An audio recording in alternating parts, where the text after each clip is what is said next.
Welcome to the Jill on Money Show. It is Thursday, June 16th, and we had a Federal Reserve meeting yesterday. The Fed raised interest rates by 0.75 of 1 percentage point, 75 basis points. The new range is 1.5 to 1.75%. This is pretty significant because we haven't had a 75 basis point increase since back in 1994. And it was just 6 weeks ago at the May Federal Open Market Committee meeting when the Fed had increased rates by 0.5 percentage point.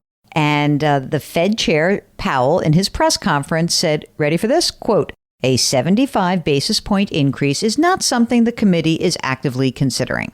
Well, they have considered it and they've done it. So this is a pretty important move. The Fed chair also said that one of the reasons that they decided to go with a larger increase was that we've had new data on inflation. Right? We had the CPI report out, showed an 8.6% increase in prices, and everything was going up. So it was broad-based price increases, not just food and energy. Importantly, the Fed chair also said that inflation expectations, not just in the short term, but in the medium and longer term, they're starting to rise. And that kind of freaks out the Fed officials, because once we as consumers or businesses start baking into our expectations higher inflation, we shift the way we spend. And that's not good for the economy. Powell also mentioned that the University of Michigan Consumer Sentiment Index, which was released last Friday, showed that sentiment dropped to a 50-year low, and that is totally around inflation. Look, they had to do this. It's really important. Yes, it's going to cost more to borrow. Yeah, you might get a little bit more money from savings. I think that it's going to be really interesting to see how the overall marketplace reacts to this idea that the Fed is chasing inflation and really not succeeding just yet. So, in the moment, it looks like, oh, great, because the markets kind of reacted in a good way the day of the rate increases, with a 1.5% increase in the S&P 500, a 2.5% increase in the NASDAQ. But I don't know. That's just a day. So I'm not convinced yet. Anyway, the most important thing is that most of the decisions that the Fed is making, most of these things that are happening in the economy, they are impacting you and your choices in your life. And we are here to help you out. So if you have a financial question, give us a holler. Just go to jillonmoney.com and click the Contact Us button. And then we'll be able to figure out what's going on and help you out. And don't forget to check the box that says you'd be willing to come on the air. That's what Matt did. Matt is on the line from New Haven, Connecticut. What's going on? What can we do for you? Well, we're just trying to figure out, we have, I have about $40,000 in grad school student loans remaining. And we're sitting on about maybe 170,000 cash, and just wondering if I need to get our savings caught up, or if I should just go ahead and pay off all those loans. Is this a federal loan, and is it under the freeze right now, or are these private loans? I think it's federal, but I've been paying it the whole time anyway. Okay, great. And you've got a bunch of cash. You mentioned a we, so is there a partner? Yeah, my wife and I, yes. How much do you guys earn together?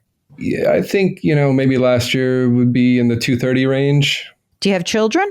Yes, 7 and 14. And have you guys started to think about putting money away for them for education or not? Yeah. So probably, I think for my oldest, who's, in 8th grade, we have maybe like 40-ish in a 529, and then about 15 for the 7-year-old. You guys earn this $230,000. How much money do you contribute into retirement? Well, that income hasn't necessarily been, the case, for several years. But I mean, currently, I'm self-employed, so I have an IRA. My wife has a 401k, so maxing those out. And then we have a brokerage account as well. How old are you? Just turned 46. And your wife? 45.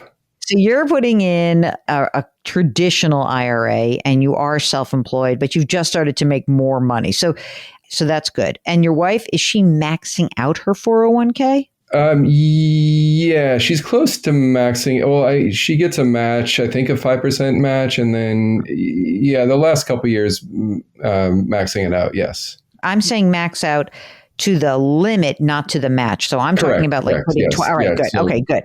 Great. And how much money is in each of the accounts right now? I mean, I think, the grand total is maybe like 325. How much is in that brokerage account? So that's about 115.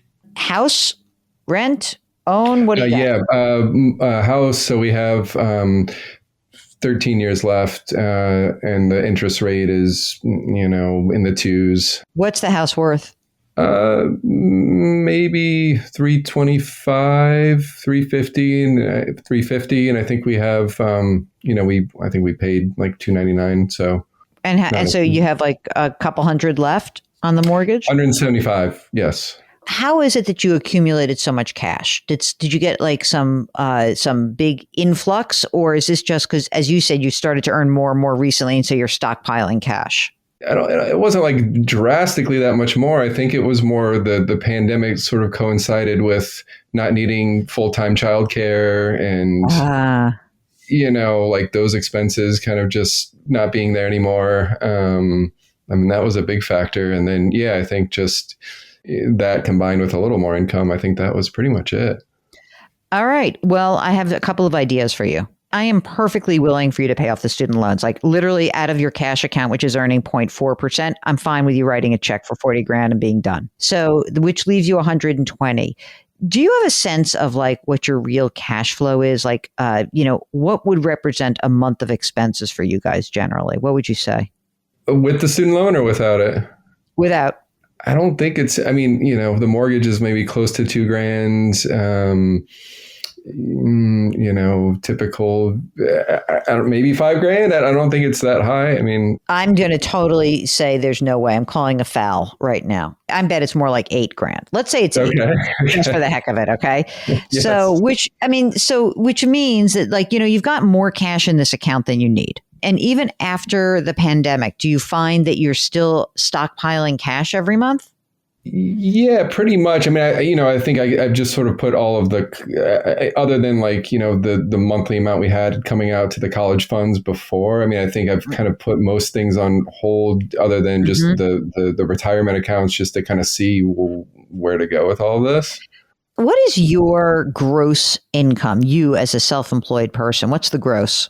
I'd say like 150-ish. Would you be willing to start a little more aggressive funding of your own retirement account right now? Yeah, and I was actually planning on talking to my accountant about that as well. But yeah, like trying to figure out what the best solution is there. Yeah, so I would talk to your accountant. It's just you. You have no employees, right? I have one employee. Oh, interesting. You do. Okay, so there's a little bit of a wrinkle when you have an employee. Okay. The best plans out there that you could put the most money away, you would be on the hook for putting away for your employee as well. If you want to put just a little bit more money in, not a ton more, but you could open something called a simple IRA, where you would essentially put money in for yourself. I think you can put in like 14 grand this year.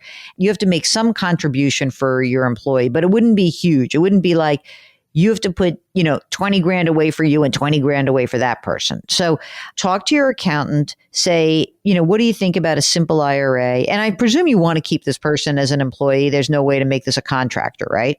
Correct. Okay. So yeah, I would explore a simple IRA, and that way you, instead of putting in, whatever, for an IRA, instead of putting just 6 grand in, at least you can put 14,000 in, which I think would be good. You got to start saving some more money. Your wife is already maxing. As soon as you turn 50, you both get to put more money away. Are you the kind of person you think you're going to work for another 20 years? Or are you like, get me the hell out. I gotta stop working as soon as possible. I think maybe somewhere in between. Okay. Something I like my work. I like to, not that much. Right.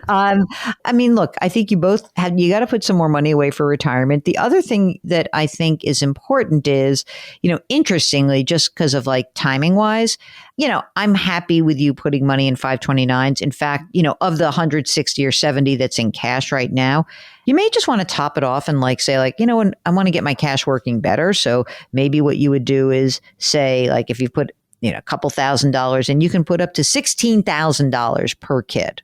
right? It's actually 32,000 between you and your wife. But, I might just take we just spent 40 grand to pay off your student loans. I might take another 10 grand each and pop that into the 529 plans. And then I think if you start saving a little more aggressively for yourself, and then she's continuing to max out, you keep putting some 529 money in, and I think that you can keep using the brokerage account to accumulate more assets here. Generally speaking, this sounds like a situation where paying off that student loan, redirecting the money, getting money into accounts automatically is going to really benefit you guys. I think that that's what works best for most of us as human beings. Like, when you have a pile of cash and it's like, I'm sitting on a pile of cash, what should I do? It's much easier to have this happen automatically, so you don't even have to think about it. And I would be, of course, remiss if I did not ask you about your life insurance and your estate planning. Do you have life insurance? Yes, we both have policies, and all the estate planning is taken care of. Great. In terms of the total savings, I mean, based on everything else you've heard, do you feel like we're way behind, or just, how would you assess that? Mark, are they way behind, or okay? No. They're not way behind. I think he needs to get a more robust retirement plan in place for himself. Once he does that and he's able to put away more money, that will really help. That's what I think. I think it's really predicated on you getting a better plan. So talk to the accountant, get the new account set up, get the student loans paid off, get the cash to work for you a little bit more. Listen, if you it might be an interesting exercise for you only because you didn't really know it offhand. Like, let's see what we really do spend. Like, let's add it up. Let me just look at it. Great. Thanks so much. If you, like Matt, would like to figure out what to do with your old student loans, you've got a reprieve. You've got until September now. What you should do is really predicated on your situation. So should you pay them off or not? Should you save money in 529s or not? What is it that's on your list of things that you're thinking about? We want to help you out. Go to JillOnMoney.com, click the Contact Us button, check the box that says you're willing to come on the air. While you're on the website, don't forget to sign up for the free weekly newsletter. I am not going to stop asking for that because my publisher is begging me, okay? Please, don't let me go back to my publisher and be embarrassed. Please, please, please. Do something nice for someone else today. Grit, growth, grace. Thank you for listening. We'll talk to you tomorrow.